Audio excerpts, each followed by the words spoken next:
आप देख रहे हैं मेरा यूट्यूब चैनल। आज हम क्लास 9 की एक्सरसाइज 3.2 का क्वेश्चन नंबर 2 करेंगे। लेट जो हमारे पास है x such that x is an integer and 0 छोटा है x 150 तक। इस तरह ये g की वैल्यू है, इसी तरह ये h की वैल्यू है। अब ये जो g की वैल्यू है वो क्या है, x such that x to m for integer in and 0 से m है और 12 तक है। अब हमने इसमें वो क्या कह रहा है कि list all element of set g and h tubular form. तो g और h के ये जो सेट है इनको आपने किस फॉर्म में लिखना है, ट्यूबुलर फॉर्म के अंदर एलिमेंट को लिखना है। तो हम g के एलिमेंट पहले लिखेंगे। तो g आ गया, g हमारे पास इस तरह 2m है। तो ये देखिए 2 इसके ऊपर 0, जो जिसका 0 होता है तो वो इक्वल मान के बराबर है। 2 1 2 1 2 फिर 2 की 2 है, 2 4, 2 की 3 है, 2 3 2 2 4 4 2 8, फिर 2 की 4 है, 8 4 16, फिर 2 की 5 है। आगे क्या आएगा देखो, 2 4 4 2 8 8 2 16 16 2 32, फिर 2 की 6 आ गया तो ये आएगा 64, फिर 2 की 7 आ गया तो ये आएगा 128, आगे 2 की 8 आएगा तो ये 256 बन जाएगा। ये 256 हमने नहीं लिखना, उसकी रीजन ये है कि ये देखिए u के अंदर उसने हमें जो वैल्यू दी है वो 150 है, तो 150 से हमने आगे नहीं बढ़ना, तो हम 128 तक रुक जाएंगे, 2 की 7 तक। तो अब देखिए पहला क्या हमारे पास 1, दूसरा हमारे पास 2, तीसरा 4, चौथा 8, फिर 16, फिर 32, उसके बाद क्या है 64 और 128। तो ये ट्यूबुलर फॉर्म के अंदर g के एलिमेंट आ गए। अब h के एलिमेंट हम लिखेंगे। तो h के एलिमेंट क्या हैं, तो h के एलिमेंट देखें कि वो क्या है, x such that x is a square।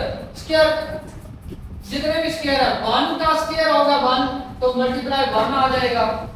आगे 2 का स्क्वायर होगा, 2 का स्क्वायर 2 है तो 2 4, आगे 3 का स्क्वायर 3 3 का 9, आगे 4 का स्क्वायर 4 4 का 16, आगे 5 का स्क्वायर 5 5 का 25, आगे 6 का स्क्वायर 6 6 का 36, आगे 7 का 7 7 का 49, आगे 8 का तो 8 8 का 64, आगे 9 का आएगा 9 का 81, आगे 10 का आएगा 10 10 बार 100, आगे 11 का आएगा 11 11 बार 121, उसके बाद 12 का आएगा 12 12 बार 144, इसके बाद 13 का आएगा तो 150 से बढ़ जाएगा, तो हमने 150 तक रहना है।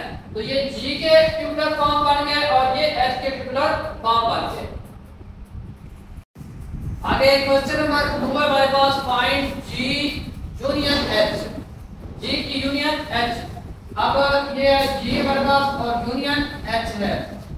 अब g की जो वैल्यू है हमने पीछे भी निकाली थी, वो g की क्या वैल्यू थी हमारे पास, वो हम लिख देंगे कि 1, उसके बाद क्या था 2, उसके बाद 4, उसके बाद 8, उसके बाद 16, 32, 64, 128। ये g की वैल्यू थी और g की वैल्यू लिखने के बाद u यूनियन इसे यूनियन बोलते हैं। उसके बाद h की वैल्यू आगे लिखेंगे, तो h की वैल्यू क्या थी 1, 2 4, 3 9, आगे क्या आया था 4 4 16, 5 5 25, 6 6 36, 7 7 49, 8 8 64, 9 9 81, 10 10 100, 11 121 और 12 12 144। तो ये g और u की दोनों की वैल्यूज आपने लिख ली। तो यूनियन के अंदर ये होता है कि g यूनियन h, इसके अंदर ये होता है कि जो वैल्यू जी और एच दोनों के अंदर हैं उनको आपने लिख देना होता है और एक तरतीब के साथ लिख देना होता है। इधर देखें कि एक है, उधर भी एक है, लिख दिया। इधर दो है, लिख दिया। इधर तीन है, नहीं है, दोनों में नहीं है, लिख दिया। फोर, आगे फोर है, फोर लिखा। उसके बाद 5 6 7 8 है, 8 लिख दिया। उसके बाद 9, फिर 16 के बाद 25 आ जाएगा। 25 के बाद ये 32 आ जाएगा। 32 के बाद ये 36 आ जाएगा। 36 के बाद 49 आ जाएगा। 49 के बाद 64 आ जाएगा। 64 के बाद 81 हमारे पास आ जाएगा। 81 के बाद 100 आ जाएगा। 100 के बाद 121 आ जाएगा। 121 के बाद हमारे पास आएगा 128। 128 के बाद हमारे पास क्या आएगा 144 और यही हमारा आंसर है। क्वेश्चन नंबर 3 हमारे पास फाइंड G इंटरसेक्शन H। तो अब हम इसका क्या करेंगे, G इंटरसेक्शन H। तो सबसे पहले हम G की वैल्यू लिख देंगे 1, उसके बाद क्या था 2 और उसके बाद 4, उसके बाद 8, उसके बाद 16, 32, 64, 128 और इंटरसेक्शन H हमारे पास था 1 4 8 1 4 9 16 25 26 49 64 81 100 121 144। तो ये सारे लिखे गए हैं और इंटरसेक्शन के अंदर ये होता है, जो यूनियन है उसके अंदर तो ये होता है कि सारे जितने भी एलिमेंट हैं उनको तरतीब के साथ लिख देना होता है। और इंटरसेक्शन के अंदर ये होता है कि जो वैल्यूज है दोनों में एक जैसी उनको लिखना होता है। इसमें देखिए अब G के अंदर 4 था, एक ये और H के अंदर भी 4 है ये, ठीक है। उसके बाद G के अंदर 16 और H के अंदर भी 16 मौजूद है, ये दो हो गए। और उसके अलावा 64 है और इधर भी 64 है, ये 3 वैल्यूज होगी। उसके अलावा ये 1 भी है, 1 और इधर भी 1 है, तो ये 4 वैल्यूज होगी। उसके अलावा और कुछ है तो नहीं है, तो लिहाजा इसका 1 4 16 और 64, तो ये इसका होगा इंटरसेक्शन। क्वेश्चन नंबर 3 हमारे पास कंसीडर द सेट्स। ये P है, प्राइम नंबर है, x such that x is a prime number and 0 से लेकर 20 तक। ये प्राइम नंबर हमने 0 से 20 तक P के लिखने थे। तो प्राइम नंबर इसका 2 3 5 7 11 13 17 19। प्राइम नंबर वो होते हैं जो अपने ऊपर, सिर्फ अपने ऊपर और एक के टेबल के ऊपर डिवाइड हो, उसको हम प्राइम नंबर बोलते हैं। तो ये सारे प्राइम नंबर थे। और उसके अलावा आगे आ जाए तो Q x such that x is a divisor of 210 and 0 से लेकर 20 तक। वो कह रहा है 0 से लेकर 20 तक जितने भी इसके अंदर एलिमेंट है, ऐसे एलिमेंट जो 210 को तकसीम करते हो।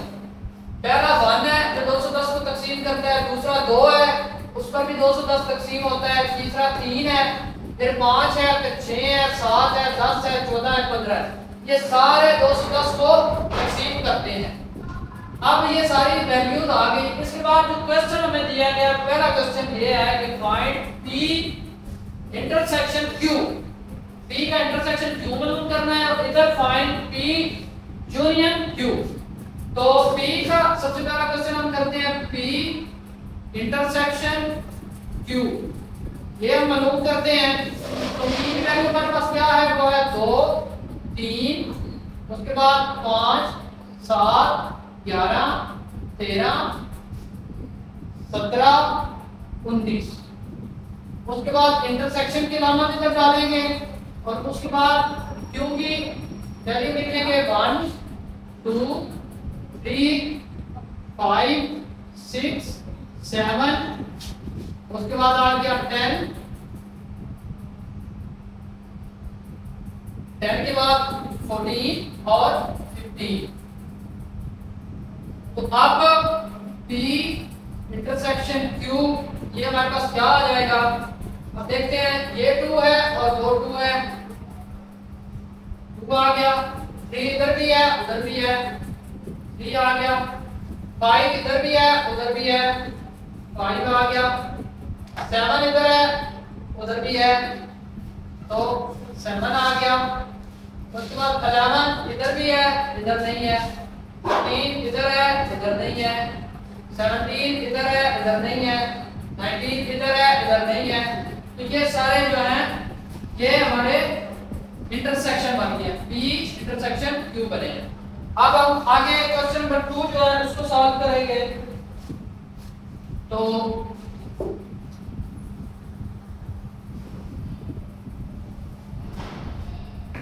क्वेश्चन नंबर हमारे पास 2 था वो P यूनियन Q।